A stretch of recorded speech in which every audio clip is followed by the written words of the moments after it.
Всем привет и добро пожаловать на мою любимую кухню, где мы с вами готовим быстро, вкусно, красиво, а самое главное полезно. Дорогие мои, у нас лето продолжается. Феликс ко мне тоже пришел, как всегда, помощник.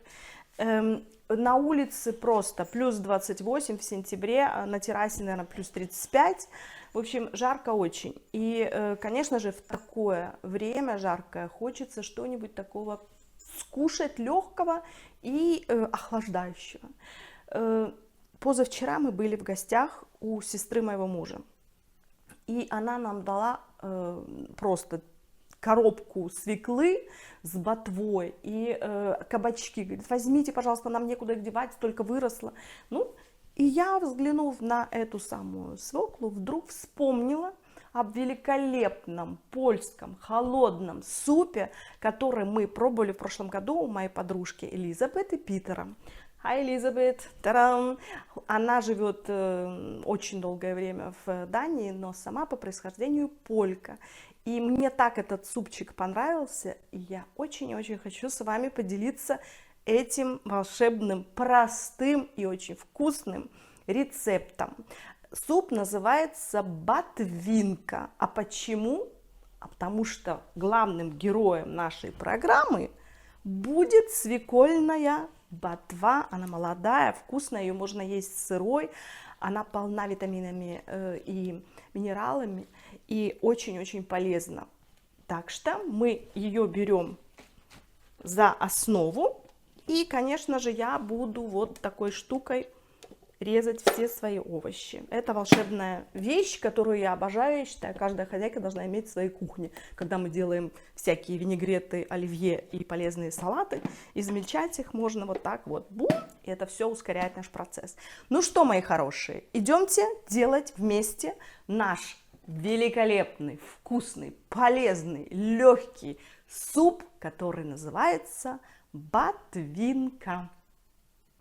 Для нашего сегодняшнего супа ботвинка нам понадобится половинка огурца, длинный у меня такой, знаете, один пучок редиски, я даже посчитала, там 16 штук был, пучок зеленого лука, 4 яйца, одно я порезала пополам, чтобы украсить потом наш супчик.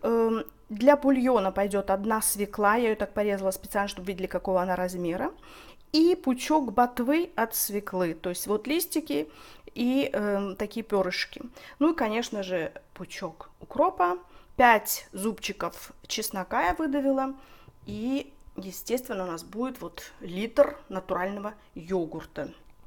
Ну что, давайте начинать варить бульон. Для этого я возьму свеклу и ботву, и мы должны проварить наш а-ля будущий бульон минут 10-15.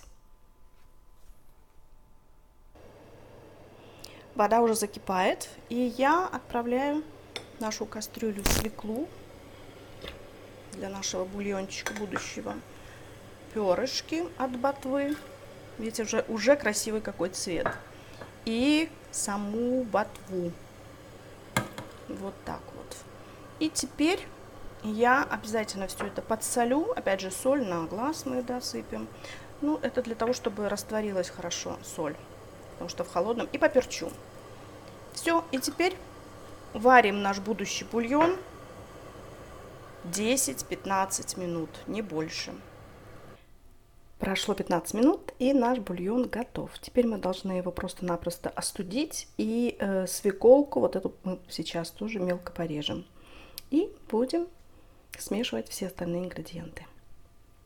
Ну что, наш бульон уже остыл.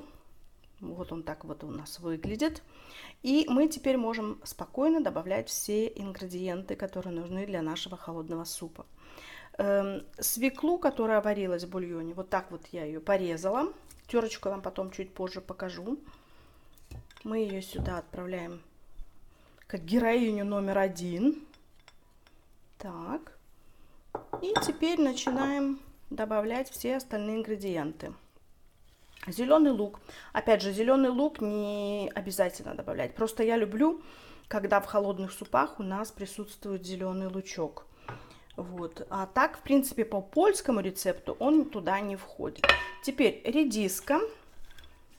который я также одинаково порезала, как и все остальные наши составляющие. Огурчик. Тарам. И он получается, видите, у нас сколько овощей. Это просто витаминная кладезь, а не суп. Все свежее, вкусное, красивое. Так, яйцо. Яйцо также можете просто-напросто добавить половинку уже в порционную, в свою тарелочку, да. Вот, но мы любим так, и поэтому я добавила прямо сюда чеснок, который мы тоже с вами измельчили и выдавили. И укроп. Укропа я добавила 1 пучок, как я и сказала. Я очень люблю, когда в холодных супах присутствует вот такой вот укропчик. Ну и теперь у нас остается только вот для украшения в саму тарелку вот такие вот овощи. Редисочка, огурчик и яйцо. Это я добавлю уже в нашу тарелку. И теперь мы вливаем натуральный йогурт. Постепенно. И все мы это перемешаем. Вот так вот у нас получилось. Теперь мы наш суп перемешиваем.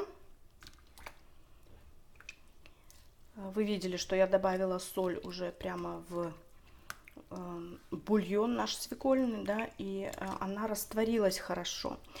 Также по желанию вы можете добавить лимонный сок. То есть кто как любит, потому что этот холодный суп, он напоминает нам немножко нашу окрошку. Просто он у нас, видите, как польский этот ботвинка, он без мяса, без каких-либо там сосисок. Вот смотрите, вымешивая, как он красиво у нас выглядит. И он очень такой густой получается, видите? Вот так вот. Вот такой у нас незатейливый супчик, дешевый, вкусный и красивый получился. Теперь я его разолью по тарелочкам и обязательно вам покажу прекрасное фото. Вот такой у нас с вами получился супчик а-ля окрошка по-русски, да, или свекольник, но он немного по-другому совершенно готовится, как вы уже видели. Посмотрите, какой он красивый, какой он холодненький, какой он вкусненький. Так что, дорогие мои, кушайте с наслаждением. И этот суп вообще великолепный, если кто-то увлекается детоксом или какими-то другими экспериментами, или хочет сбросить пару лишних килограммов за какое-то короткое время, когда вот так жарко. Поверьте мне, на таком супчике вы не наберете ни грамма, а может быть даже и похудеете. Вот, я сейчас сделаю фотографию, конечно же, выложу этот рецепт на своем канале. Спасибо, мои хорошие, что были в гостях. Спасибо, что вас у меня становится все больше и больше, за то, что вы следите за моими рецептами, оставляете комментарии и вместе со мной готовите.